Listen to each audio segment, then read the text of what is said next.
Lumalakas pa yan, oh.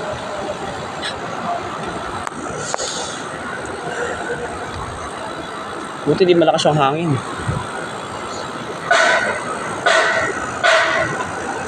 Kaya nga pitong, ano na, oh. Mataasan pa, no? Ito yung delikado yung pre. Ay, walang poste, no? Ilang poste yung pre, kaya dun sa amin delikado eh. Baka nga ako sabi ko, parang walang poste. Walang poste yung pre. Walang bigas yan yung pre. Pikot lang yan, tapos pinatong yung hollow blocks. Diba? Kaya mahirap eh. Kaya hindi sila pwede magpabato yung pinakataas. Pinagbawalan sila eh. Yun eh.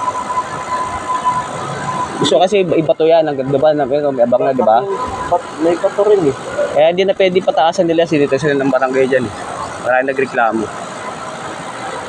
Ang tangan naman ang gumawa niya. Sila lang gumawa niya kilala mong ano yan eh. Contractor yun. At sila lang? Sila lang. Walang ano yan, walang contractor yan. Ay, ba't parang walang poste? Bakit? Dati pa yung walang poste. Wala yan. Walang ano yan. Kasi ito yung isa wala pa rin. Ano lang yan pre, puro hollow blocks ang paligid niyan. Walang poses ano yan.